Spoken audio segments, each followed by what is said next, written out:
दुरूद शरीफ पढ़ना।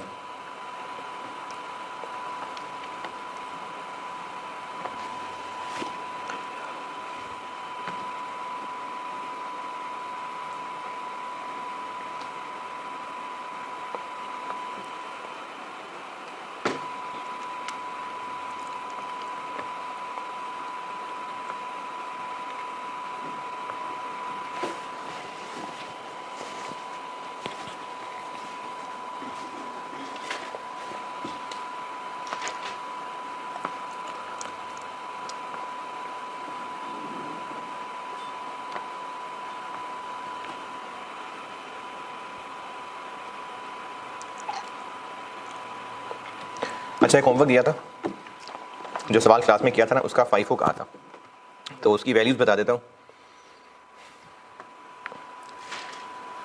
EP P1 106,000, new material 109,000 और कन्वर्जन 107,255।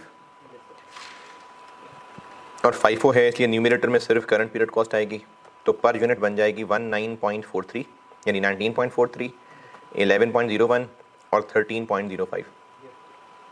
स्टेटमेंट ऑफ वैल्यूएशन तो आप बना ही लेंगे, फिर भी बता देता हूँ। BD आ जाएगा 180,000, फिर इस पर न्यू मटेरियल लग रहा है 3,000 इंटू 11.01, कन्वर्जन लग रही है 1,800 इंटू 13.05,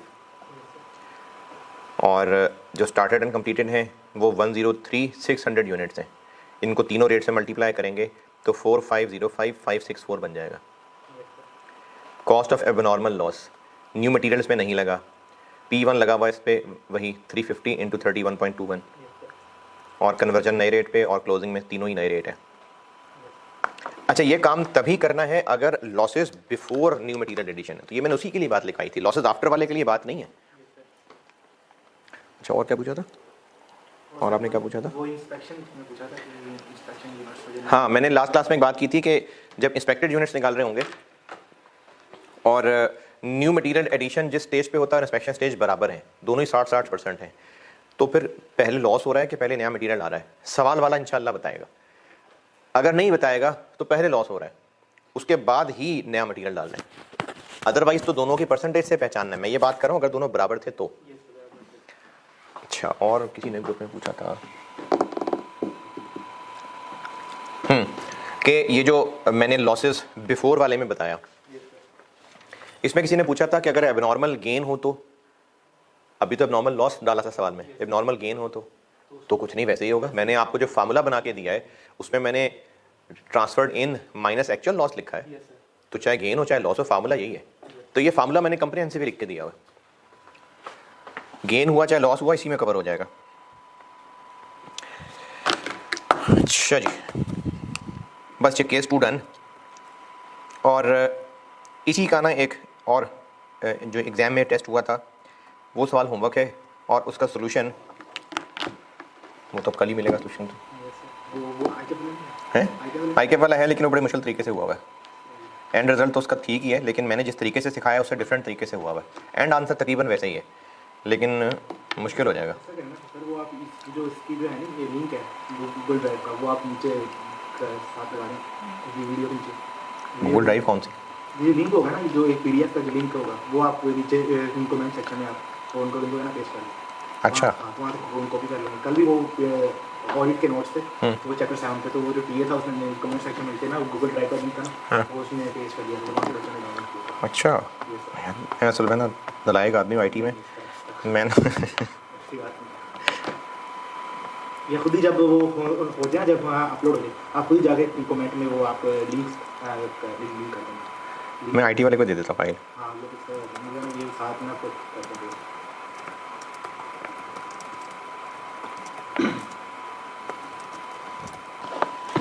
हाँ जी, ये सोल्यूशन अभी पता चला है मुझे, तो ये आपको ना वहाँ कमेंट सेक्शन में लिंक मिल जाएगा इसका। तो इसका सोल्यूशन मैं दे रहा हूँ। ICAP का सोल्यूशन से मुझे इख्तलाफ कोई नहीं है, बस जिस तरीके से सिखाया होता है, जिस फॉर्मेट से, वो उससे बहुत डिफरेंट बना हुआ है और मुश्किल हो जाएगी इंटरप्रेट करना। एक सवाल वैसे मुश्किल, ऊपर से अगर आप एक नए फॉर्मेट से देखेंगे तो मुश्किल हो जाएगी। तो ये है जी स्प्रिंग 2010 का क्वेश्चन नंबर 3।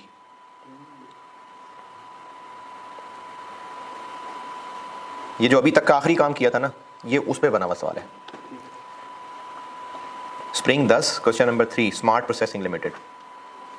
इसका सोल्यूशन मैंने दिया है आपको, और ये जो ऑनलाइन वाले बच्चे मेरी बात सुन रहे हैं ये मैंने आपके कोर्स में रख दिया है, ये साथ में लेक्चर 41। मेरे दिए हुए सोल्यूशन को लिफ्ट करा दिया करो ना यार।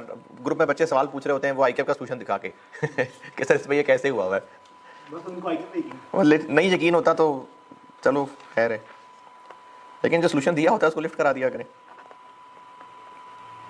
ठीक है जी, spring 10 question number 3 smart processing limited, ये होमवर्क है।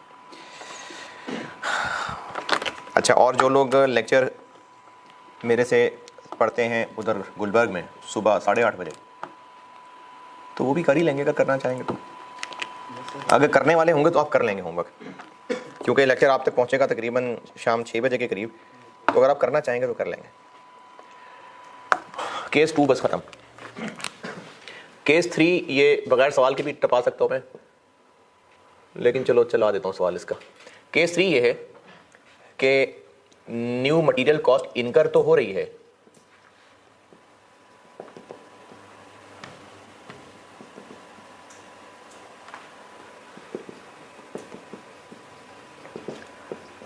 But no increase in quantity. यानी न्यू मटेरियल कॉस्ट तो आ रही है लेकिन एज सच यूनिट्स नहीं आ रहे। ये क्या बात हुई? अच्छा सवाल है, ये क्या बात है। अभी तक जितने सवाल कराए थे ना उसमें यह था कि जो रॉ मटेरियल की क्वांटिटी है वही फिनिश गुड्स की क्वांटिटी है, कि इतने किलो मटेरियल आएगा, इतने किलो और ऐड होगा तो प्रोडक्ट इतने किलो बन रहा होगा, इतने लीटर्स मटेरियल आएगा, इतने लीटर्स उसमें से आउटपुट होगा। अभी तक जितने सवाल कर रहे थे उसमें आउटपुट और इनपुट यानी मटेरियल और प्रोडक्ट, इनकी क्वांटिटी मेजरमेंट सेम है, यानी दोनों किलोज में है, दोनों लीटर्स में है। बहुत ज़्यादा कॉमन तो नहीं है इस चैप्टर में। हाँ, वेरिएंस जब पढ़ेंगे तो उसमें ऐसे ही हुआ करेगा। एक चैप्टर पढ़ना है वेरिएंस, उसमें ऐसे ही होगा जैसे बताने लगा हूँ, लेकिन प्रोसेस वाले चैप्टर में ये बहुत कम चांस है जो अब बता रहा हूँ। ज़्यादा चांस ये है जो अब तक पढ़ रहे थे, वो ये कि प्रोडक्ट के मेजरमेंट यूनिट्स कुछ और होंगे, मटेरियल के कुछ और होंगे। जैसे प्रोडक्ट का मेजरमेंट यूनिट होगा 200 चेयर्स, अब वो यूनिट्स चेयर्स है, नंबर ऑफ चेयर्स, जबकि उस पर लगने वाला मटेरियल इतने गज कपड़ा, इतने किलो मेटल, इतनी शीट्स लकड़ी की। तो मटेरियल की मेजरमेंट कुछ और है, प्रोडक्ट की मेजरमेंट कुछ और है। इसी तरह से 500 फुटबॉल्स, ये प्रोडक्ट की मेजरमेंट हो गई, और उसके लिए जो मटेरियल डल रहा है वो डल रहा है जी 150 गज चमड़ा। अब चमड़े यानी लेदर रॉ मटेरियल, उसकी मेजरमेंट कुछ और हो रही है, प्रोडक्ट की कुछ और हो रही है। तो अगर ऐसा मामला हो जाए तो जो क्वांटिटी स्केड्यूल बनता है वो फिर किसके हिसाब से बनेगा? नंबर ऑफ चेयर्स के हिसाब से बनेगा या किलो के हिसाब से बनेगा? नंबर ऑफ चेयर्स के हिसाब से। हाँ, जो क्वांटिटी स्केड्यूल बनेगा फिर वो प्रोडक्ट के मेजरमेंट यूनिट्स के हिसाब से बनेगा।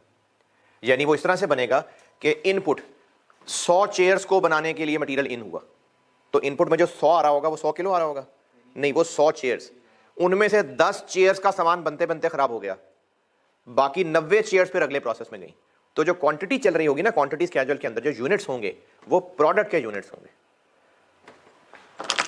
और इस सवाल को आप कैसे पहचानेंगे? इस सवाल को ऐसे पहचानेंगे कि नया मटेरियल होगा, उसमें यूनिट्स कोई नहीं होंगे। अभी इसके एक सवाल भी करा देता हूं सादा सा। इसकी मिसाल ये है कि प्रोसेस 1 में जो लेदर इन हुआ ये 500 बॉल्स का लेदर था। अब लेदर थोड़ी बॉल्स में मेजर होता है, 500 बॉल्स हैं, फुटबॉल्स हैं, बास्केटबॉल्स हैं। फिर प्रोसेस 2 में ये चमड़ा, इसकी कटाई हुई, फुटबॉल है, चलें फुटबॉल्स। अब इसके वो छोटे छोटे पीस कटेंगे। फिर अगले प्रोसेस में जो ये कटे हुए पीस गए, इनकी शायद स्टिचिंग हुई। फिर उससे अगले प्रोसेस के अंदर P3 में फाइनल प्रोडक्ट फुटबॉल्स बन गए। क्या इस तरह लॉसेस नहीं हो रहे होंगे? नहीं हो रहे होंगे। 500 फुटबॉल्स का लेदर इनपुट, कटाई करते करते कुछ साइज मेजरमेंट्स खराब हुई, और 500 फुटबॉल्स का जो लेदर इन किया था उसमें से 490 फुटबॉल्स का आगे कटे हुए पीसेस आगे गए, तो 10 फुटबॉल्स का लॉस हो गया ना। अब लॉस हुआ चमड़े का है, लेकिन गिनने में क्या गिना जा रहा है कि 10 फुटबॉल्स का चमड़ा गायब हो गया। अब वो 490 फुटबॉल्स के कट पीसेस, अभी तक फुटबॉल नहीं है लेकिन क्वांटिटी का हिसाब क्या रखा जा रहा है कि 490 फुटबॉल्स के जो कट पीसेस थे वो इधर इन हुए। फिर यहां पर हुई स्टिचिंग, उस स्टिचिंग के दौरान भी कुछ चमड़े इधर उधर कट पिट गए, तो वो जो फुटबॉल्स बने उनमें से फिर 20 जाया हो गए। तो अब यहां पर जो आगे प्रोसेस में, अगले प्रोसेस में गए, ये गए 470 फुटबॉल्स। तो क्वांटिटी क्या चल रही है? प्रोडक्ट की। अच्छा, अब ऐसे में नया मटेरियल कैसे लग रहा है? लेदर रॉ मटेरियल था, डायरेक्ट मटेरियल था, फिर इस यहां पर आके या शायद यहां पर आके इसमें एक ट्यूब डलनी है, तो वो ट्यूब जिसमें हवा भरी जानी है, तो वो ट्यूब भी डायरेक्ट मटेरियल है। वो न्यू मटेरियल नहीं है? नहीं, वो भी डायरेक्ट मटेरियल, न्यू मटेरियल भी डायरेक्ट मटेरियल ही होता है ना। हम इस प्रोसेस वाले चैप्टर में मटेरियल जब भी बोल रहे हैं तो डायरेक्ट मटेरियल है, क्योंकि इनडायरेक्ट तो एफओएच में कवर्ड है। तो अब प्रोसेस 2 में जब ट्यूब्स ऐड होंगी, यहां पर हमने ट्यूब्स ऐड कर दी, तो उनकी फिर एक कॉस्ट आ रही होगी। ट्यूब्स ऐड होने से नंबर ऑफ फुटबॉल्स पे क्या फर्क पड़ा?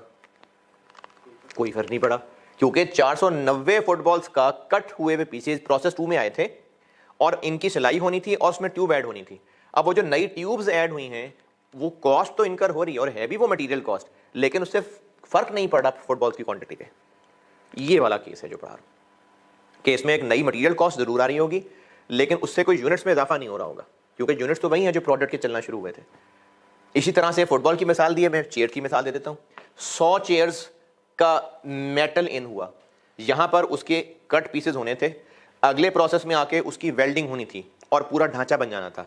फिर इसी प्रोसेस में ढांचा बनने के बाद उस पर पेंट होना था, फिर अगले प्रोसेस में पेंट होने के बाद उसके ऊपर कपड़ा ऐड होना था, फोम और कपड़ा। तो वो फोम और कपड़ा भी तो डायरेक्ट मटेरियल है ना, लेकिन क्या फोम और कपड़ा ऐड होने से नंबर ऑफ शेयर्स बढ़ रही हैं, तो मटेरियल कॉस्ट इनकर हो रही है, लेकिन क्वांटिटी में नहीं इजाफा हो रहा। फिर अगले प्रोसेस में जाके उसमें वो जो लकड़ी का वो आर्म रेस्ट होता है वो ऐड होना था, तो वो भी डायरेक्ट मटेरियल है, उससे नंबर ऑफ शेयर्स बढ़ रही हैं नहीं, लेकिन अगले प्रोसेस में एक मटेरियल कॉस्ट इनकर हो रही होगी, नंबर ऑफ शेयर्स नहीं बढ़ रही होगी। ये केस 3 है, और इसकी पहचान यही है कि न्यू मटेरियल होगा लेकिन उसकी यूनिट्स एज सच कोई नहीं होंगे। यहाँ पे ये जो हुआ 490 में 10, ये प्रोसेस 1 का लॉस था। अब नॉर्मल था, अब नॉर्मल था, जो भी था लॉस था। इसी तरह से हो सकता है कि कुछ फुटबॉल्स के जो कट पीसेस थे वो अभी सिलाई मशीनों में थे और मंथ एंड हो गया, तो वर्क इन प्रोसेस भी हो सकते हैं, लेकिन वो losses work in process number किस चीज़ का होगा? प्रोडक्ट का।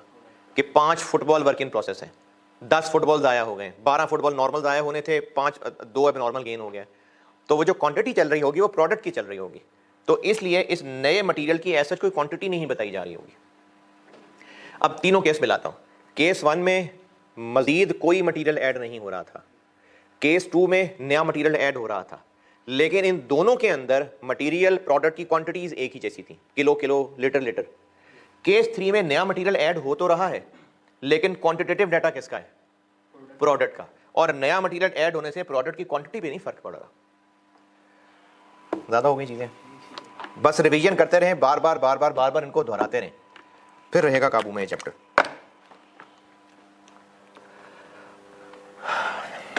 अच्छा, क्योंकि मैं एक एक करके ईपी में पॉइंट लिखवा चुका था, तो अब मैंने इसमें इकट्ठे ही सारे, इसका मैं पूरा ईपी बना देता हूँ। वही जैसे एक चार्ट बनाता हूँ ना, इसका मैं 1 गो में सारा ईपी बना देता हूँ।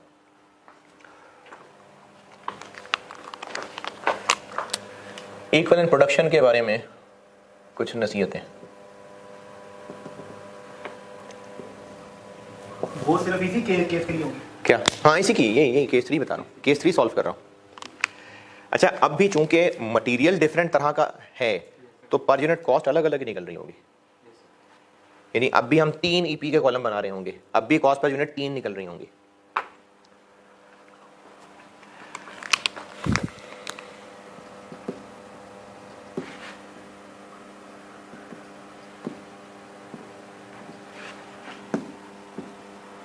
अब मैं आपको ना ईपी एक टेबुलर फॉर्मेट में सिखा रहा हूं, क्योंकि इसमें वो मसाइल नहीं है जो पहले थे, तो उनमें फिर एक एक करके कॉन्सेप्चुअली समझाना था, सवाल कराना था। इसमें अब वो मसाइल नहीं है, ये सवाल करने में ही आसान है।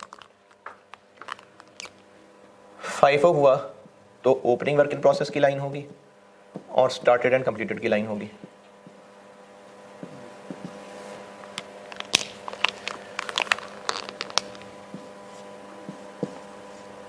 और वेटेड एवरेज हुआ तो बस कंप्लीटेड की लाइन होगी।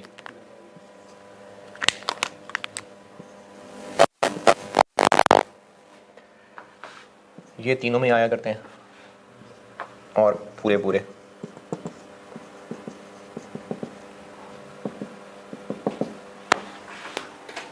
और ये भी तीनों में आया करता है पूरा पूरा।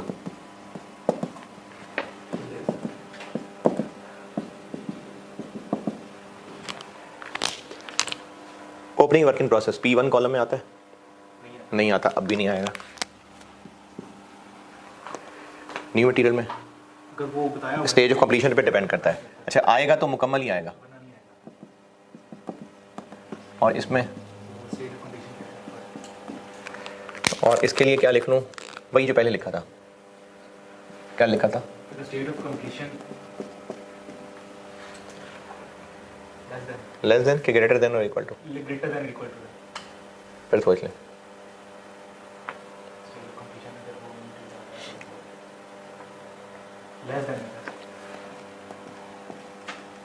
लेस देन है तभी तो पिछले महीने इसमें ऐड नहीं हुआ था, अब होगा आके।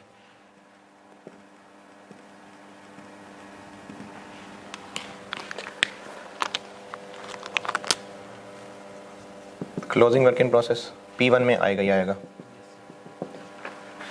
न्यू मटेरियल में देखना पड़ेगा। तो आएगा तो सारा आएगा। और क्या देख लें इसके लिए? Only if stage of completion is greater than और इक्वल टू।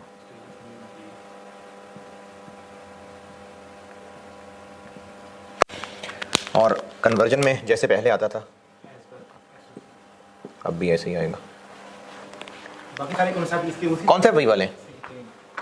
और एबनॉर्मल लॉस या एबनॉर्मल गेन की जो लाइन होती है,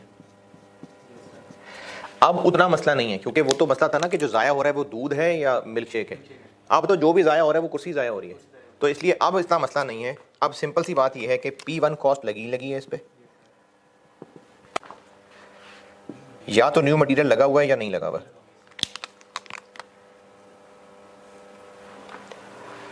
या तो न्यू मटेरियल्स में डल चुका हुआ है या नहीं डला हुआ है। कैसे? Only if losses occur after new material. और कन्वर्जन में जैसे होता है वैसे ही होगा।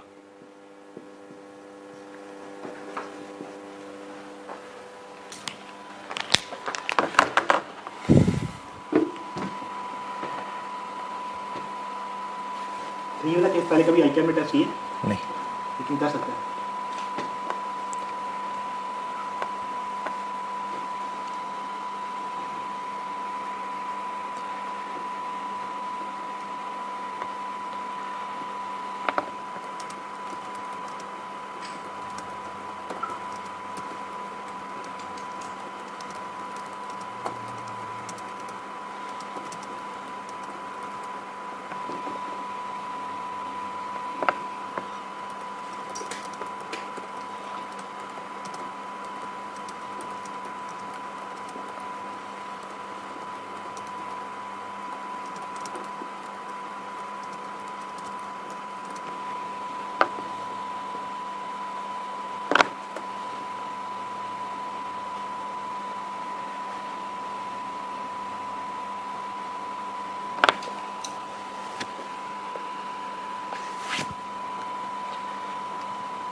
नोटेड? तो बताना यार, सवाल लिखें। अच्छा, इसमें इक्विवेलेंट प्रोडक्शन के लिए नसीहत है और जो कॉस्ट पर यूनिट के लिए नसीहत है वो पुरानी वाली है कि नॉर्मल लॉस की रिकवरी वैल्यू हुई तो क्या करेंगे, P1 से लेस कर देंगे, वो पुरानी वाली बात ही है। लेकिन सवाल इसके लिए एक ऐसी खिलाकर लिख लें। अच्छा, पुरानी वाली से मुराद बिल्कुल पुरानी वाली कि P1 में से लेस होगा बस। अच्छा जी, सर इसमें नहीं वो इंस्पेक्शन वगैरह क्या ये वो इसमें भी हो सकता है इंस्पेक्शन का केस हो के यूनिट, नए के यूनिट्स नहीं आ रहे ना इसमें, लेकिन न्यू मटेरियल ऐड हो रहा है, लेकिन यूनिट्स कोई नहीं है ना इंस्पेक्शन में। इसमें मसला नहीं है, इंस्पेक्शन वही पुरानी वाली चलेगी। इस पे इंस्पेक्शन हो सकती है कि देखिए नए मटेरियल के क्या यूनिट्स आ रहे हैं, नहीं आ तो फिर ये तो मसला ही नहीं रहा ना कि नए के यूनिट शामिल करने हैं कि नहीं करने हैं। नए के यूनिट्स ही कोई नहीं है, यूनिट्स तो वही है जो पहले आ रहे थे।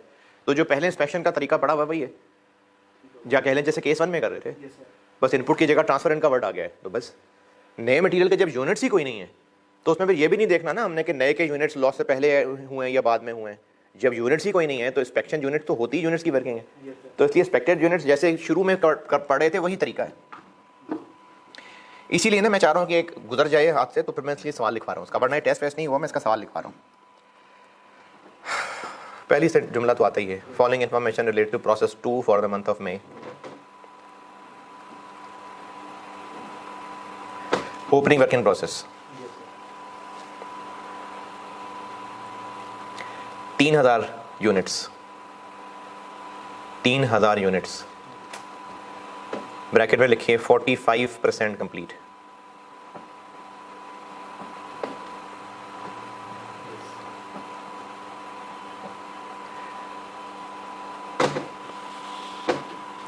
अच्छा, अब चूंकि ये तो चलो मैंने न्यू मटेरियल डाल दिया ना बीच में, अगर न्यू मटेरियल ना भी डालना होता तो अगर ये प्रोडक्ट के यूनिट्स चल रहे होते प्रोडक्ट के, तो ऐसा हो सकता था कि फिर वो प्रोडक्ट, क्योंकि यूनिट प्रोडक्ट के चल रहे हैं, तो मटेरियल की परसेंटेज 100% के अलावा कुछ हो सकती थी। क्योंकि हो सकता है वो उन कुर्सियों पे भी पूरा कपड़ा ना लगाओ, अभी थोड़ा लगा है, थोड़ा 15 मिनट बाद लगाएंगे।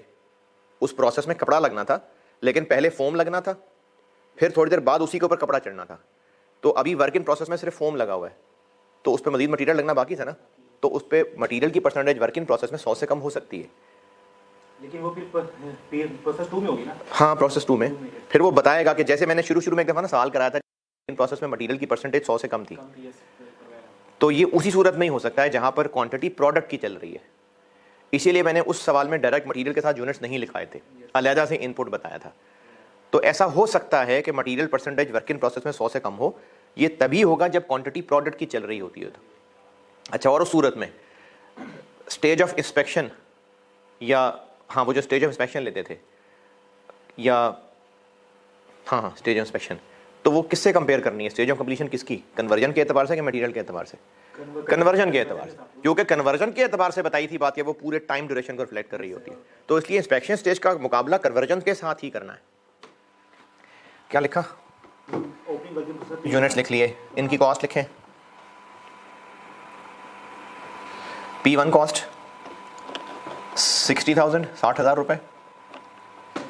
न्यू मटेरियल कॉस्ट डैश, और कन्वर्जन कॉस्ट 75,000।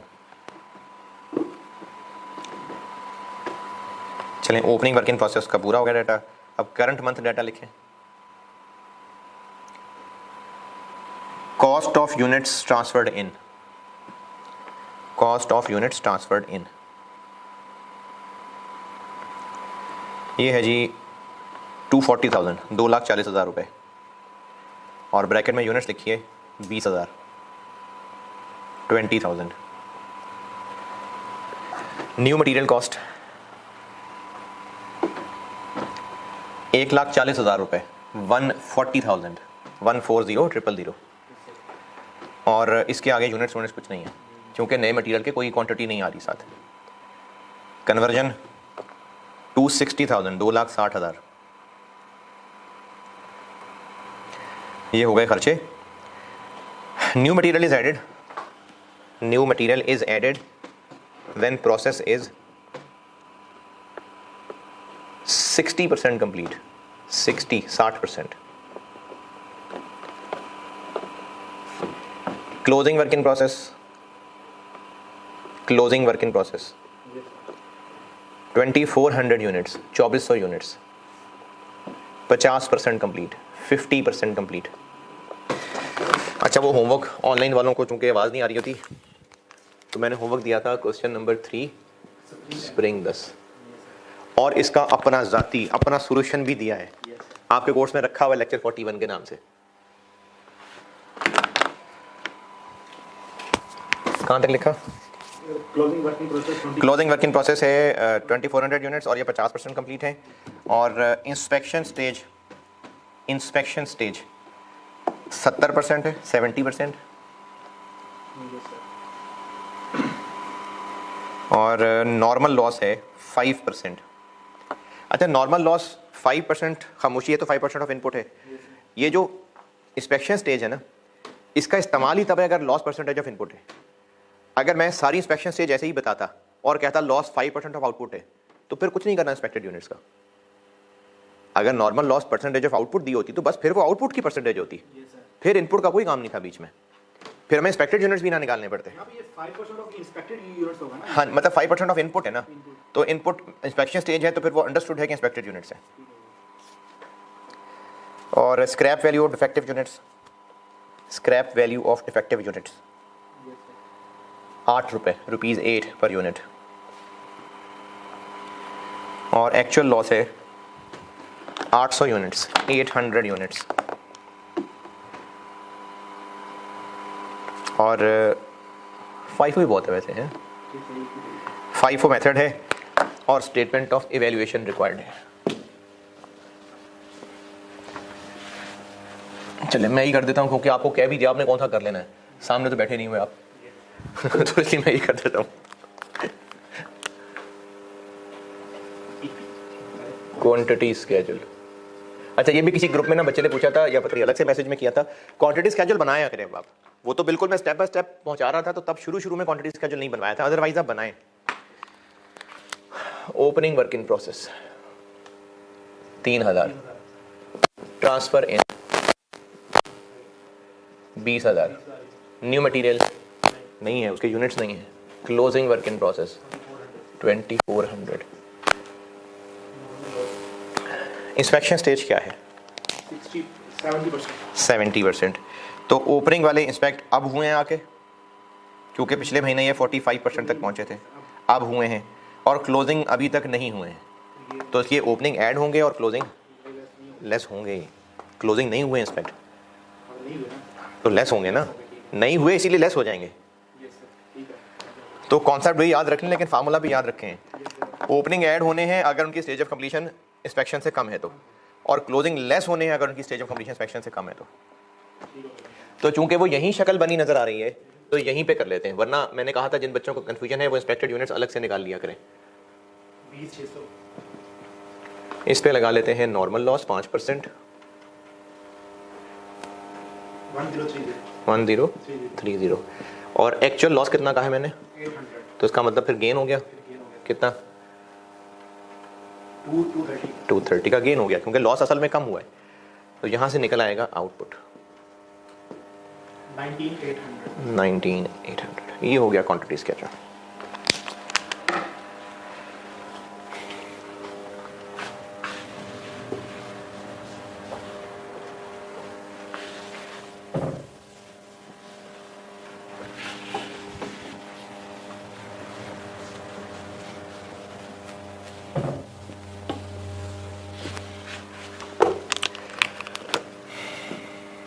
Equivalent production.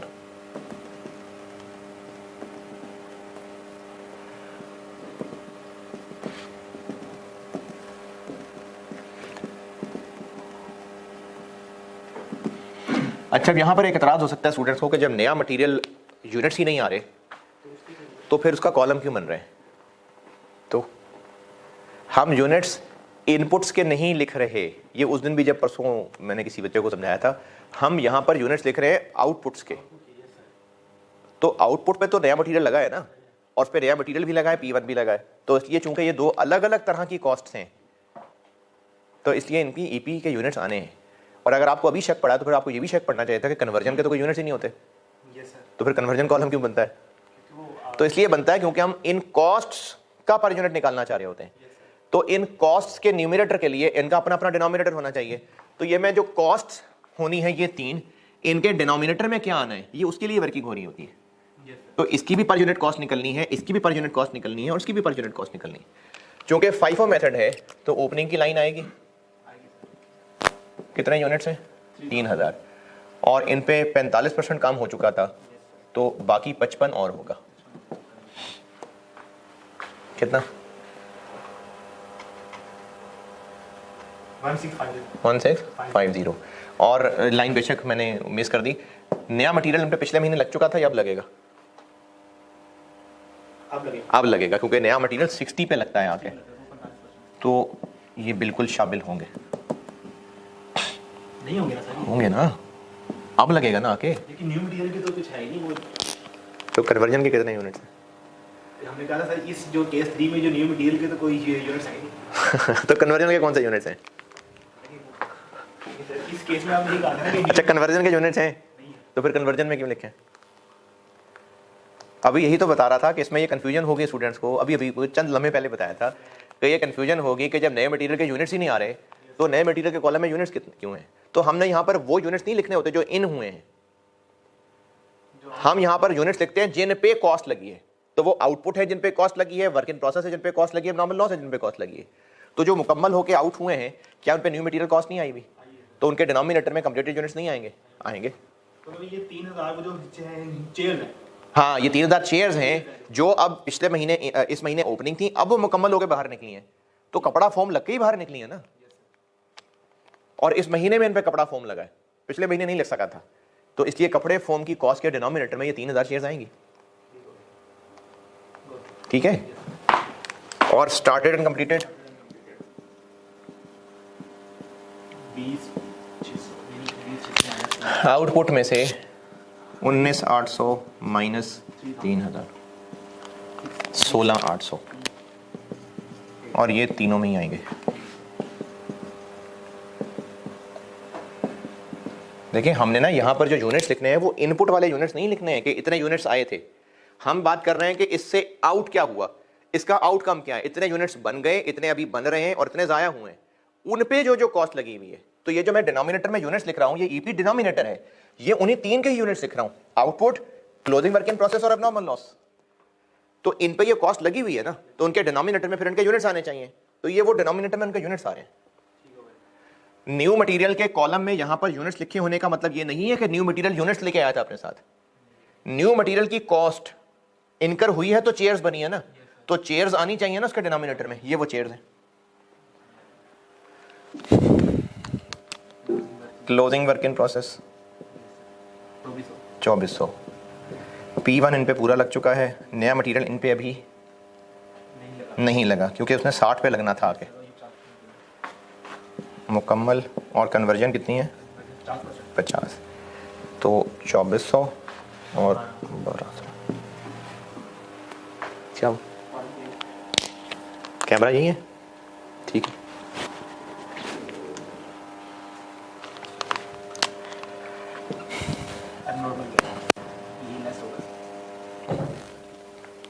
अब नॉर्मल गेन के यूनिट्स कितने हैं? 230। P1 इस पे लग चुकी हुई है। न्यू मटेरियल इससे पहले इनकर हुआ था या बाद में? तो इसका मतलब न्यू मटेरियल भी लगा हुआ था इस पे, और कन्वर्जन तो है। तो P1 हिसाब से पूरा, ये भी पूरा, और 70%। 230 माइनस 230 माइनस 161 माइनस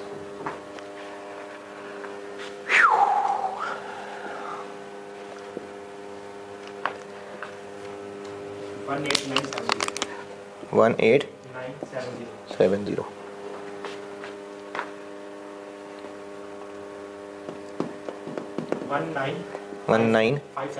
19570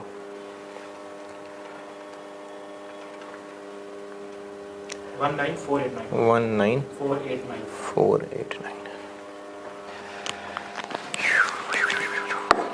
सही है।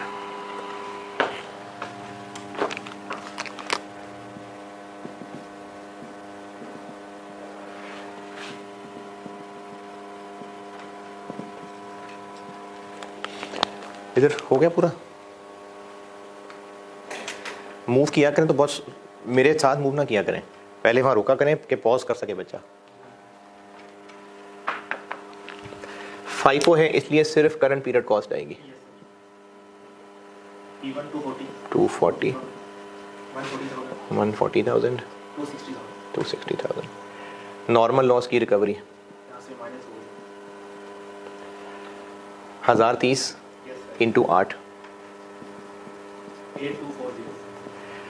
8240।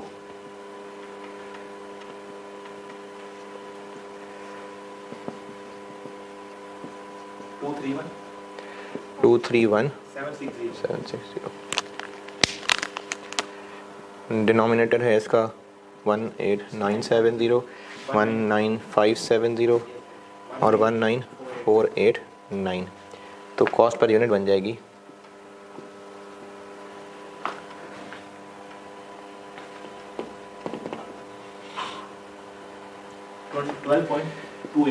2822। 7.15 7.15 13.3 ये हो गई per unit cost.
Statement of evaluation.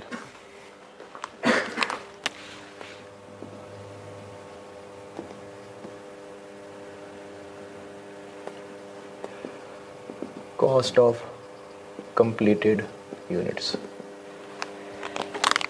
FIFO है इसलिए ओपनिंग की लाइन और स्टार्टेड एंड कंप्लीटेड की लाइन।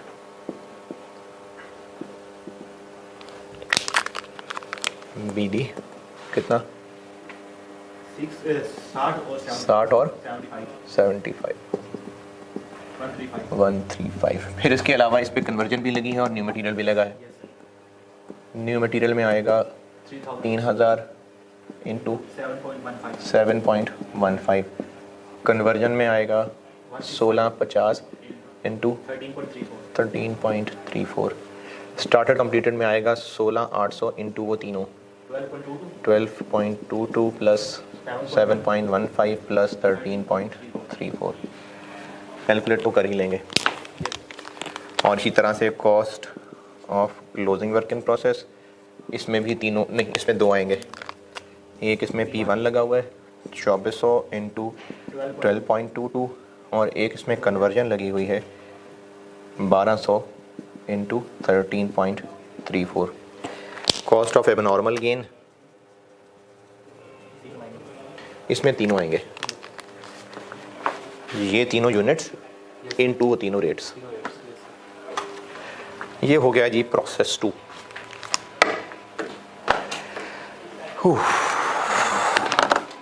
इस चैप्टर के 3 हिस्से बांटे थे मैंने। कैलकुलेशंस करवानी शुरू की थी और अब कैलकुलेशंस के बाद आता हूँ डबल एंट्रीज पे। एक हिस्सा मैंने कहा था हम कैलकुलेशंस करेंगे और कुछ 11-12 लेक्चर लगा दिए इस पे, और फिर उसके बाद लिखा था डबल एंट्रीज। तो अब डबल एंट्रीज पे आते हैं। उसके लिए काम ये करें, कर लें, अभी कर लें। मैंने एक चैप्टर के नोट दिए थे डबल एंट्रीज वाले, यस सर, उन पे ज़रा नज़र मारें। इनमें से मैंने पहले पेज पे ही काफ़ी सारी एंट्रीज समझाई थी। कुछ पहले खुद की हुई थी, कुछ मैंने नई एक्सप्लेन की थी। कॉस्ट फ्लो इन प्रोडक्शन नाम का चैप्टर था। इसमें फ़िलहाल जो मैं इस चैप्टर में यूज़ करने लगा हूँ वो सिर्फ वो हैं जिनमें वर्क इन प्रोसेस इस्तेमाल हो रहा है, बस वही दोबारा देख लेते हैं। Direct material work in process को जब इशू हो रहा है तो क्या एंट्री हो रही है? तो वो डायरेक्ट मटेरियल इशू हो रहा है। डायरेक्ट मटेरियल प्रोडक्शन को इशू हो रहा है, तो जो डायरेक्ट देख के बता दो। वो तीसरी एंट्री, तीसरी एंट्री। हाँ, वर्क इन प्रोसेस इन्वेंटरी जो होगा वो डेबिट होगा और रॉ मटेरियल इन्वेंटरी क्रेडिट हो जाएगा। बस ठीक है, हो गया। फिर इसके बाद अगला वर्क इन प्रोसेस कब आया? जब वो नहीं, क्या होगा और आगे कहाँ वर्क इन प्रोसेस है? आगे जब वो मटेरियल लॉस हो रहा है नहीं, उसमें वो रॉ मटेरियल उसमें कहाँ है वर्क इन प्रोसेस इन्वेंटरी? उसमें करी है लेबर चार्ज हुआ है, चार्जेस वेजेस टू हाँ, तो work in process debit, wages control credit. और कहाँ हुआ है? और फिर जो एफओएच अप्लाई टू जो एफओएच अप्लाइड था, work in process debit, FOH control credit, ठीक है। और वर्क इन प्रोसेस कहाँ इस्तेमाल हुआ है? सर ये गुड मैन्युफैक्चर्ड हाँ, वर्क इन प्रोसेस क्रेडिट और फिनिश गुड्स डेबिट। फिलहाल ये इतना ही रिवाइज करवाना था, बस ये नोट्स वापस रख दें।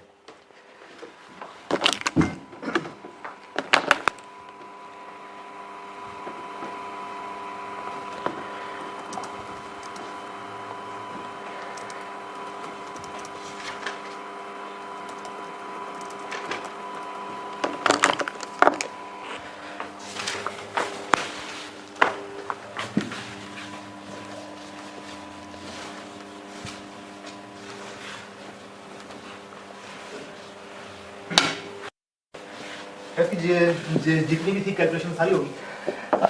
हाँ जी, बस आगे अब जॉइंट बाई प्रोडक्ट है। डबल एंट्रीज के लिए जितना चाहिए था वो हो गया, यानी या तो सवाल, अब जैसे हमने काफ़ी सारे पास्ट पेपर्स के सवाल किए हैं तो वो हो गए मुकम्मल सारे। अब वो सवाल कराने लगा हूँ जिसमें आपसे डबल एंट्रीज या टी अकाउंट्स पूछे होंगे, उसके लिए मेहनत यही सारी हो रही होगी जो अब तक की है। बस डबल एंट्रीज और टी अकाउंट नई चीज़ है, वो सिखा रहा हूँ। अब इस चैप्टर का दूसरा हिस्सा एंट्रीज और टी अकाउंट्स।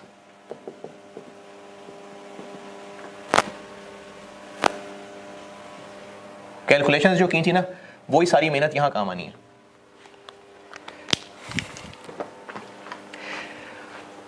अच्छा, अब मैं करूंगा ये कि आपसे सवाल में जनरल एंट्रीज मांगी जा सकती हैं, तो उसके लिए मैं इस चैप्टर में कुछ नई एंट्रीज भी बता रहा हूँ, और वो जो कॉस्ट फ्लो इन प्रोडक्शन में बताई थी उनमें से सिर्फ वो एंट्रीज रिवाइज करवा रहा हूँ जिसमें work in process debit credit हो रहा है। बाकी एंट्रीज अपनी जगह आपको आती हैं, आनी चाहिए। वो जो एंट्रीज 10-12 एंट्रीज की थी ना, 10-12-13, वो सारी एंट्रीज आपको याद होनी चाहिए।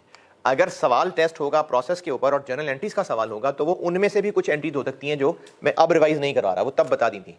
अभी मैं सिर्फ उतनी रिवाइज करवा रहा हूँ जिनमें work in process debit credit होना है, और उसके अलावा उनके अलावा कुछ और नई एंट्रीज भी आज बताऊंगा। अब मैं करने ये लगा हूं कि बोर्ड पे बना रहा हूं मैं टी अकाउंट्स, एंट्रीज बोलूंगा जुबानी, वो आप साथ साथ लिखिएगा। इस टॉपिक से रिलेटेड जो सबसे मेन अकाउंट है वो अकाउंट होता है वर्क इन प्रोसेस का अकाउंट। वर्क इन प्रोसेस भी कह सकते हैं इसको, और जो भी नाम है ना, जैसे हो सकता है कि कटिंग प्रोसेस, स्टिचिंग प्रोसेस, तो उसका साथ नाम आ जाएगा और प्रोसेस, यानी स्टिचिंग प्रोसेस या process A account. Work in process का नाम भी ठीक है। आपसे इसका टी अकाउंट पूछा जा सकता, और ये आम टी अकाउंट से डिफरेंट है थोड़ा सा। इसमें हम रुपीस का कॉलम रखते थे ना, अब रुपीस का कॉलम भी होगा एक, और यूनिट्स का कॉलम भी होगा।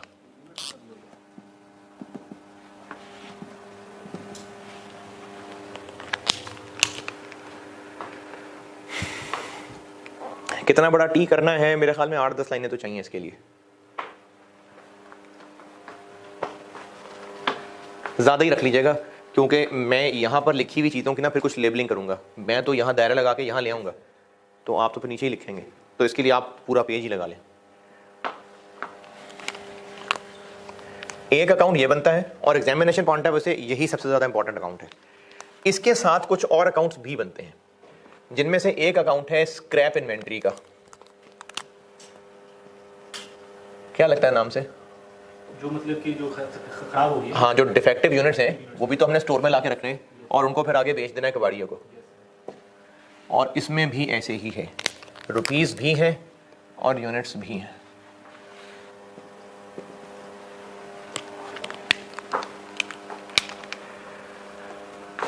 को 4 5 6 लाइनें इसमें लगेंगी और एक और अकाउंट बन रहा है एबनॉर्मल लॉस का अकाउंट। ये भी रुपीस और यूनिट्स।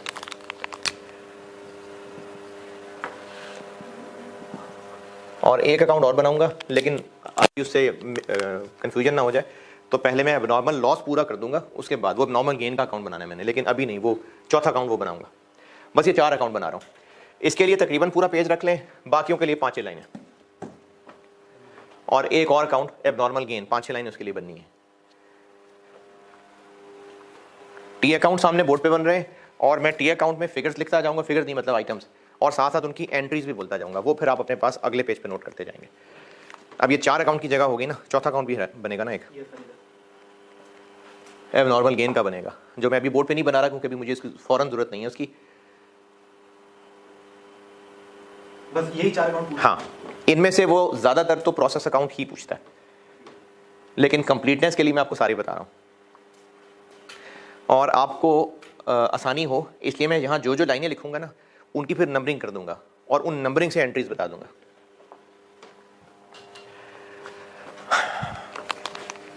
अच्छा, अब मैं ना इसमें आपकी अकल से एक बात उम्मीद कर रहा हूँ कि मैं इसको प्रोसेस 1 प्रोसेस 2 दोनों के हिसाब से बनवा रहा हूँ। अभी आपने अपनी अकल लगानी है कि मैंने यहाँ पर ट्रांसफर इन लिखा होगा तो प्रोसेस 1 वाले में थोड़ी आ रहा होगा ट्रांसफर इन, तो इसलिए मैं चूंकि आपको कंबाइंड अकाउंट बना रहा हूँ, लेकिन इसमें आपकी अकल से भी कुछ ना कुछ उम्मीद कर रहा हूँ। बना लिए? जो सवाल में अब तक मैंने ओपनिंग वर्क इन प्रोसेस दिया होता था उसके जो यूनिट्स होते थे वो यहां आएंगे बीडी, और उसकी जो अमाउंट दी होती थी वो यहां पर आएगी। और ये मैं इसलिए लिख रहा हूं कि जैसे स्टेटमेंट ऑफ वैल्यूएशन में हम जो बीडी लिखते ये वो बीडी है सर, जो बीडी की लाइन सर। हाँ, ये वो है। क्योंकि अगर टी अकाउंट के हिसाब से देखें तो बीडी मतलब इस साइड पे बीडी, तो वो जो स्टेटमेंट ऑफ वैल्यूएशन में हम बीडी की लाइन लिख रहे होते हैं, ये फिगर हम कैसे बनाते हैं? जो ओपनिंग वर्क इन प्रोसेस में P1 मटेरियल वर्क दिए थे ना, ये वो फिगर है। तो ये वेटेड एवरेज में नहीं आएगी? नहीं, वेटेड एवरेज में ओपनिंग वर्क इन प्रोसेस तो होता ही है ना। हाँ ठीक है, होता है, ठीक है। तो जो आपको उसकी ओपनिंग कॉस्ट दी होती है ये वो फिगर है। वो तो मैंने सिर्फ टैली करने के लिए बताया कि स्टेटमेंट ऑफ वैल्यूएशन में भी तो हम बीडी कह रहे होते हैं ना, तो वो ये बीडी ही होता है। वेटेड एवरेज में लाइन आएगी क्योंकि ओपनिंग वर्क इन प्रोसेस तो होगा, तो जो उसकी साल महीने के शुरू में ओपनिंग की कॉस्ट दी होती है ये वो फिगर है। टोटल इसलिए कह रहा हूं कि 2-3 कंपोनेंट से मिला के लिख दें। और इस साल में और क्या होगा, इस महीने में इस प्रोसेस में मजीद क्या इन होगा? अगर ये प्रोसेस 1 का सवाल हुआ तो ट्रांसफर इन नहीं है, प्रोसेस 2 का हुआ तो ट्रांसफर इन भी होगा। यूनिट्स होंगे और अमाउंट होगी। ये अमाउंट कौन सी होगी? कॉस्ट ऑफ यूनिट्स ट्रांसफर्ड इन, ये वही होगी। उसमें कंप्लीट P1 की मटेरियल की वो तो एक ही अमाउंट दी होगी ना। हाँ ठीक है, वो तो अमाउंट ही एक दी होगी, कॉस्ट ऑफ यूनिट्स ट्रांसफर्ड इन। या मैंने जो एक प्रोसेस 2 शुरू कराते हुए एक सवाल कराया था जिसमें प्रोसेस 1 बनवाया था फिर उसी को लेके आगे चला था, तो प्रोसेस 1 में जो कॉस्ट ऑफ कंप्लीटेड यूनिट्स की फिगर निकल आई थी 1177 कुछ, ये वो फिगर है। ये वही फिगर है जो हम कॉस्ट ऑफ यूनिट्स ट्रांसफर्ड इन लगते थे, ये वो फिगर है। और अगर ये प्रोसेस 1 हुआ तो डायरेक्ट मटेरियल आ रहा होगा।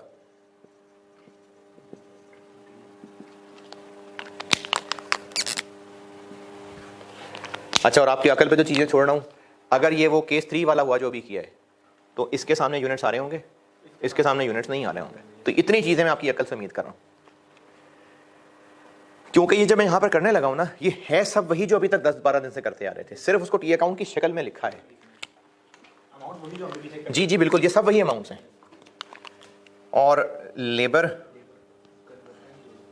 अब चूंकि एंट्रीज हो सकती है ना, तो लेबर और ऑफिस की एंट्री तो अलग अलग ही है, तो इसलिए लेबर अलग और एफओएच अलग।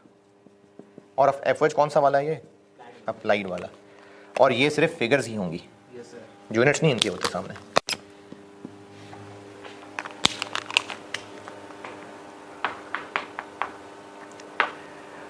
और वर्क इन प्रोसेस से आउट क्या क्या होगा?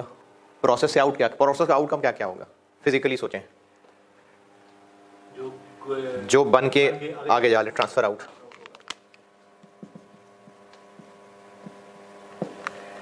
यूनिट्स भी होंगे और उनकी अमाउंट भी होगी। जो टोटल अमाउंट होगी, कॉस्ट ऑफ कंप्लीटेड यूनिट्स की टोटल अमाउंट। वेटेड एवरेज हुआ तो सिंगल ब्रैकेट से आ जाती है, 5 हुआ तो 3-4 लाइनें ऐड करके आती है, ये वो अमाउंट है। ये मैं ना अभी लेवलिंग भी कर देता हूँ कि ये अमाउंट कैसे निकलेंगी। और क्या क्या होगा, नॉर्मल लॉस होगा, नॉर्मल लॉस होगा तो इसके यूनिट्स भी होंगे। अमाउंट क्या होती है इसकी, अगर कोई होती है तो कॉस्ट तो होती नहीं है इसकी, जो इसकी स्क्रैप वैल्यू होती है, अगर वो ना तो फिर ये जीरो, लेकिन उसके इसके ये जीरो यूनिट्स होंगे, इसके यूनिट्स होंगे। और इसके अलावा एबनॉर्मल लॉस हो सकता है, इसके भी यूनिट्स होंगे और अमाउंट इसकी टोटल कॉस्ट एब्नॉर्मल गेन उधर आएगा, वो इधर आएगा। वो फिर मैं नॉर्मल गेन के अकाउंट के साथ लिखूंगा, बल्कि लिखने को तो चलो अभी लिख देता हूँ, ये लिख देता हूँ। इसके यूनिट्स भी होंगे और इसकी अमाउंट भी होगी। अच्छा ये ना मैं इधर काटे काटे लगा रहा हूँ और इधर टोटल कॉस्ट कह रहा हूँ, वो इसलिए क्योंकि ये तो फिगर सीधी सीधी गिवन होती हैं, ये हमने खुद कैलकुलेट की होती हैं। तो टोटल इसलिए कह रहा हूँ कि वो जो मटेरियल कन्वर्जन मिला के अमाउंट बनी होती है वो, इसलिए मैं टोटल कॉस्ट कह रहा हूँ। ये तो as it is figures given होती हैं। और होगा इसका सीडी, यहाँ पे एक्चुअल नहीं आएगा, वो दोनों आ गए ना, तो एक्चुअल लिखा तो डबल हो जाएगा। क्लोजिंग और उसके यूनिट्स हो गए और उसकी कॉस्ट हो गई। चूंकि डेबिट क्रेडिट पे दो कॉलम्स हैं तो फिर इनके टोटल भी ये दो हो गए। टोटल करने नहीं करने कोई बात नहीं, लेकिन करने हैं तो दो। ये प्रोसेस का टी अकाउंट है। अब रही बात कि ये फिगर्स मिलेंगी कैसे, ये गिवन होगी। इनफैक्ट ये सारी ही गिवन ही होती हैं।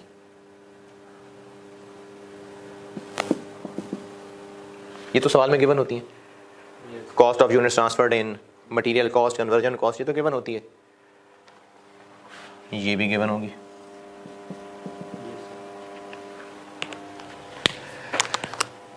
अब रह गया मसला ये और ये। इनके लिए हम वर्किंग के अंदर स्टेटमेंट ऑफ इवैल्यूएशन बना रहे होंगे, क्योंकि स्टेटमेंट ऑफ इवैल्यूएशन तो मांगी नहीं होगी शायद, हम वर्किंग में बना रहे होंगे। बल्कि जो कैलकुलेशन आसानी से संभाल सकता है वो बेशक यहीं ब्रैकेट में ही सारी कैलकुलेशन कर दे।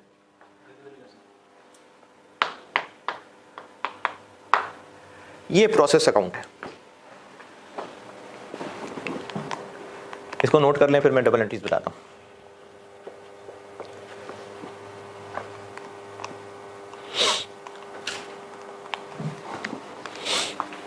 उधर ही रहिए।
हाँ जी डन।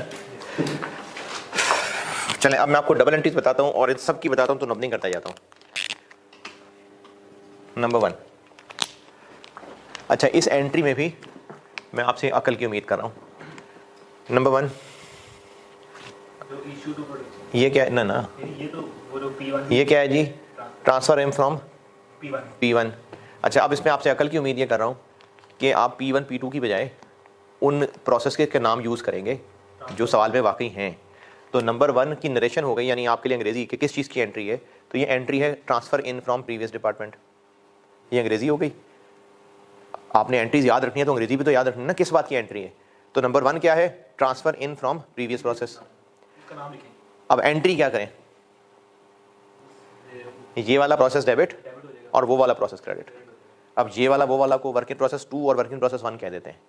तो work in process 2 debit, work in process 1 credit. ये वाला प्रोसेस डेबिट क्योंकि ये वाला है ना इधर, और पिछला प्रोसेस क्रेडिट। तो अब उसको वर्क इन प्रोसेस, आपने ये वाला वर्क इन प्रोसेस और वो वाला करके लिखना है तो आपकी मर्जी है। प्रोसेस 2 प्रोसेस 1 क्या के लिखना है आपकी मर्जी है, 1 2 ठीक है। तो वर्क इन प्रोसेस 2 डेबिट और work in process 1 credit.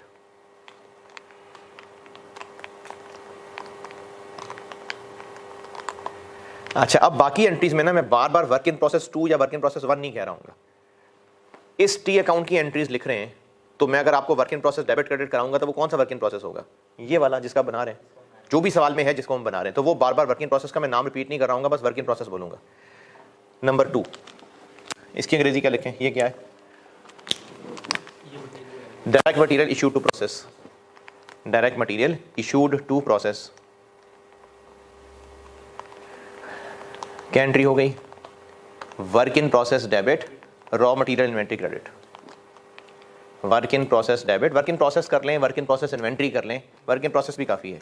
Work in process debit, number 2 बता रहा हूँ। नंबर 2 की अंग्रेजी दोबारा सुने, direct material issued to process. Entry work in process debit, raw material inventory credit.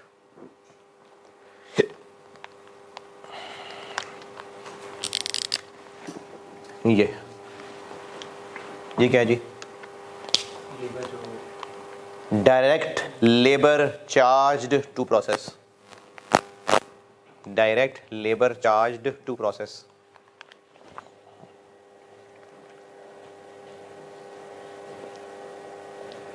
क्या एंट्री करें, वर्क इन प्रोसेस डेबिट और wages control credit. Work in process debit, wages control credit.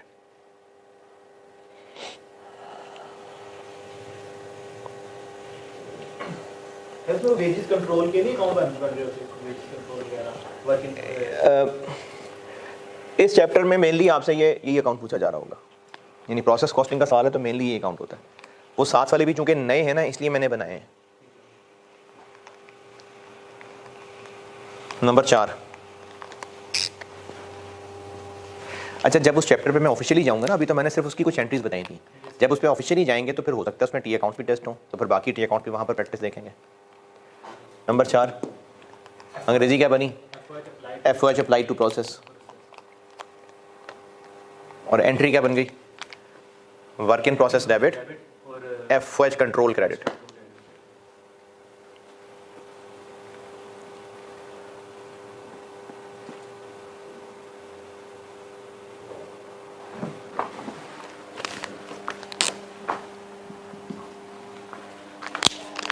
Number 5 की अंग्रेजी क्या बना लें, units completed and transfer out, units completed and transferred out.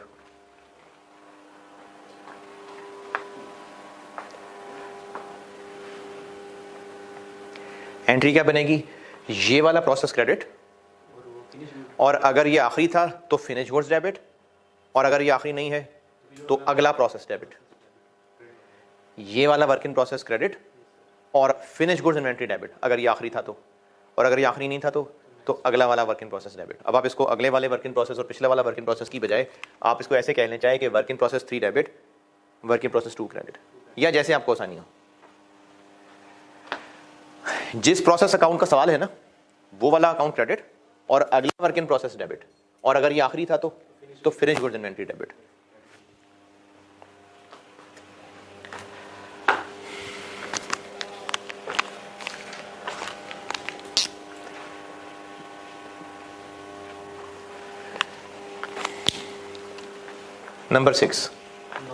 Number 6 लिखें, normal loss recorded in process account, normal loss recorded in process account. अब इसकी entry समझें, अगर एबनॉर्मल फिलहाल इग्नोर कर दें तो असल में कितना लॉस हुआ, अगर एबनॉर्मल इग्नोर कर दें तो एक्चुअली कितना लॉस हुआ, जो नॉर्मल है। तो हम यहाँ से निकाल के उसके यूनिट्स को ख़राब यूनिट्स में ले जाएंगे, और वो ख़राब यूनिट्स कहाँ रखे हुए हैं? Scrap inventory. तो स्क्रैप इन्वेंट्री डेबिट और work in process credit. Entry number 6 scrap inventory debit और work in process credit. Normal loss के यूनिट्स आ जाएंगे और इस एंट्री की अमाउंट क्या होगी?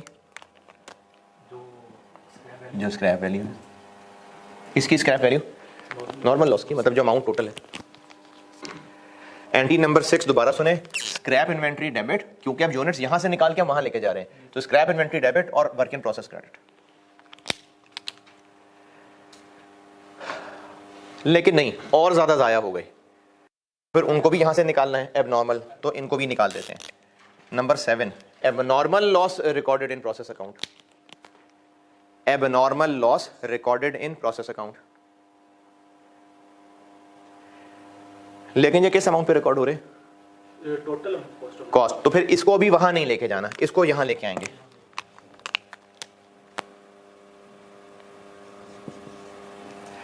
इसके होंगे यूनिट्स और इस एंट्री की अमाउंट क्या है? इनकी कॉस्ट। एंट्री नंबर 7 दोबारा सुन लें, abnormal loss recorded in process account. Abnormal loss debit, work in process credit.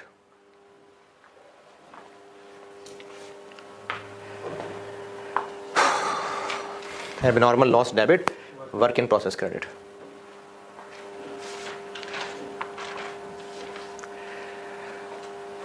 अच्छा हैं तो ये खराब ना, तो इनको लेके तो वहीं जाना है इनके बाकी भाइयों के साथ, तो फिर यहां से वहां ले जाएं।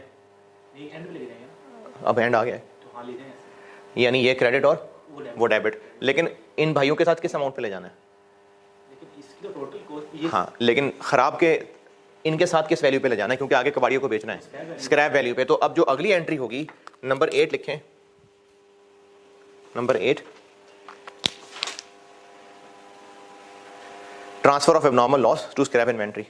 Transfer of abnormal loss to scrap inventory.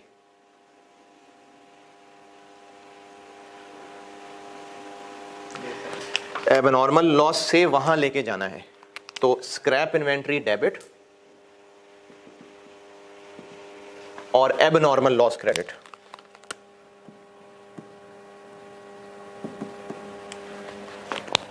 इस अकाउंट से यूनिट्स वहां लेके जाने हैं ना, तो यहां से क्रेडिट और वहां डेबिट। अब एबनॉर्मल लॉस के यूनिट्स यहां आए थे, अब यहां से वहां चले गए, लेकिन आए थे कॉस्ट पे और वहां जा रहे हैं स्क्रैप वैल्यू पे।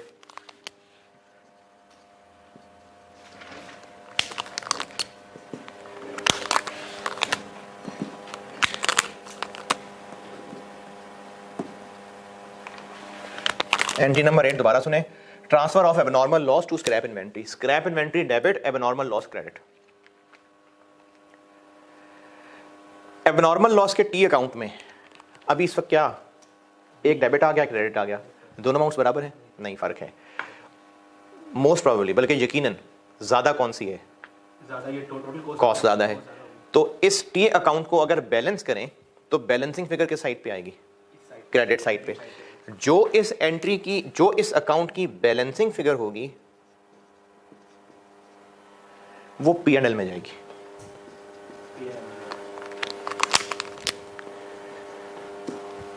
जो इस टी अकाउंट की बैलेंसिंग फिगर होगी वो P&L में जाएगी।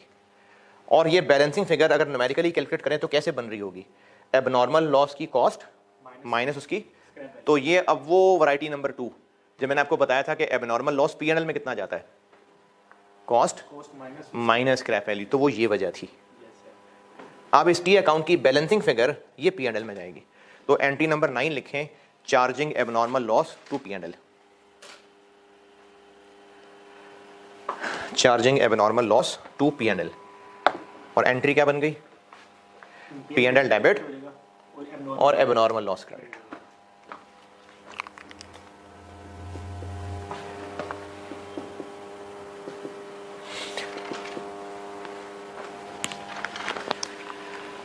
अच्छा, एग्जाम में अगर डबल एंट्रीज मांगी हो तो एग्जाम में आप एंट्री नंबर 8 और एंट्री नंबर 9 अलग अलग करने की बजाय कंपाउंड कर लेना। तो एंट्री नंबर 9 के नीचे लिखें कि एग्जाम क्वेश्चन में हम 8 और 9 को कंपाउंड बना लेंगे, और उसकी कंपाउंड शक्ल भी बता देता हूँ। एग्जाम क्वेश्चन में अगर डबल एंट्रीज मांगी है ना तो हम 2 एंट्रीज पे टाइम नहीं ज़ाया करेंगे, अगर करना है तो कर लें, कोई मसला नहीं है, लेकिन अगर नहीं तो कंपाउंड एंट्री भी बता देता हूँ। एंट्री 8 और 9 की अगर एग्जाम में एंट्रीज मांगी हैं तो जो 8 और 9 है ना वो हम कंपाउंड बना के भी कर सकते हैं, और वो कंपाउंड क्या शक्ल बनेगी वो भी बता देता हूँ।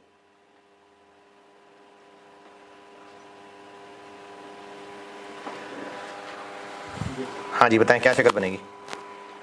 8 और 9 एंट्री को कंपाउंड करके सोचें। पीएनएल डेबिट हो जाएगा। शाबाश, कितने से? वो जो बैलेंसिंग फिगर बिल्कुल ठीक है। और स्क्रैप इन्वेंटरी डेबिट होगा। कितने से? जो स्क्रैप वैल्यू से। और जो एबनॉर्मल लॉस अकाउंट क्रेडिट होगा। कितने से? जो वो ये इसी एंट्री 8 एंट्री 9 पे और करो। एबनॉर्मल लॉस क्रेडिट हो जाएगा ना। किससे? टोटल कॉस्ट 8 और 9 की एंट्री पे गौर करो ना, कंपाउंड करके। Yes sir. तो ये टोटल कॉस्ट हाँ नहीं ना, फिर से बोलो। टोटल कॉस्ट स्क्रैप इन्वेंट्री कितने से डेबिट होगी? जो स्क्रैप वैल्यू होगी। ठीक है। पीएनएल पीएनएल जो बैलेंस दोनों का डिफरेंस है। और नॉर्मल लॉस कितने से क्रेडिट होगा? इन दोनों को ऐड करके यानी टोटल कॉस्ट। Total cost. तो कंपाउंड एंट्री ये बन जाएगी 8 और 9 की। एग्जाम में आप 8 और 9 अलग अलग ना करें, कंपाउंड एंट्री कर दें। यहाँ तो अलग अलग ही लिखेंगे, लेकिन अगर एंट्रीज मांगी हैं तो कंपाउंड एंट्री बन जाएगी scrap inventory debit, PNL debit और एबनॉर्मल लॉस क्रेडिट। और एबनॉर्मल लॉस की एंट्री अमाउंट किस क्या होगी? Total cost. स्क्रैप इन्वेंट्री की अमाउंट क्या होगी? एबनॉर्मल लॉस यूनिट्स की स्क्रैप वैल्यू, और उनका जो डिफरेंस है वो पीएनएल। ये अकाउंट पूरा हो गया। इस साइड पे देखें तो अभी इस अकाउंट में क्या है। मिसाल के तौर पे नॉर्मल लॉस थे 100 यूनिट्स और एबनॉर्मल लॉस थे 30 यूनिट्स, तो असल में फिर 130 हुए। ये 100 ये 30, यानी असल में 130 खराब है ना, तो भैया 130 हो गए। 100 और 30 130 हो गए। क्या करें इन खराब का? बेच दें। तो क्या एंट्री हो जाएगी? तो ये अच्छा कितने का बेचेंगे? इतने का। इतने का तो क्या एंट्री हो जाएगी? Slab inventory PL income debit होगा। बेच रहे हैं हम, पैसे आ रहे हैं। हाँ तो वो इनकम क्रेडिट होगी ना। स्क्रैप इन्वेंट्री में कुछ यूनिट पड़े हुए हैं जो हम उठा के बेचने लगे, ये अकाउंट तो क्रेडिट होगा। क्रेडिट हो जाएगा। स्लैब इन्वेंटरी और पैसे आ रहे हैं तो इनकम में जाएगा। Cash debit, cash cash debit scrap inventory credit. तो एंट्री नंबर 10 हो जाएगी। एंट्री नंबर 10 अंग्रेजी लिखें सेल ऑफ डिफेक्टिव यूनिट, जो कि पूरे 130 हैं, और वही 130 हम बेच देंगे, तो उन्हीं 130 यूनिट्स की पूरी स्क्रैप वैल्यू आ जाएगी।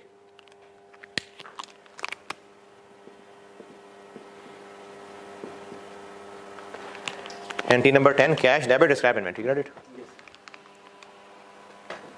इसमें नहीं पीएनएल आएगा क्योंकि इतने ही के तो बेचेंगे आगे। हमारी इनकम होगी ना, वो हो गई ऑलरेडी, ठीक है। वो ऑलरेडी हमने कॉस्ट में से कम कर ली। Cash debit scrap inventory credit.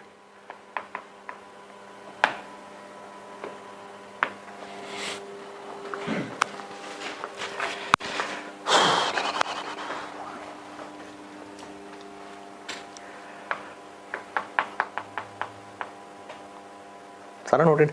Yes sir. ये टी अकाउंट नहीं बनाए? बना लिए हो गए सारे।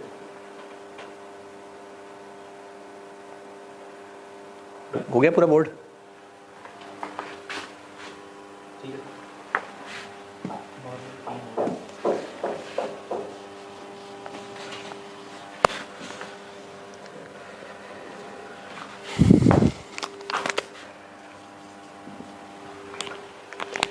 अब नॉर्मल गेन वाले अकाउंट पे आ जाते हैं।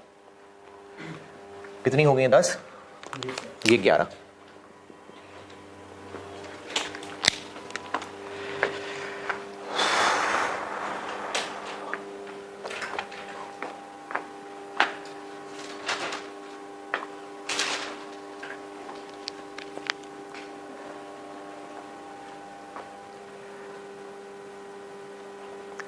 यार असर का टाइम थोड़ा रह जाएगा, चलें इसको मैं कल कंटिन्यू कराता हूँ क्योंकि अभी 2-4 एंट्रीज और करानी है।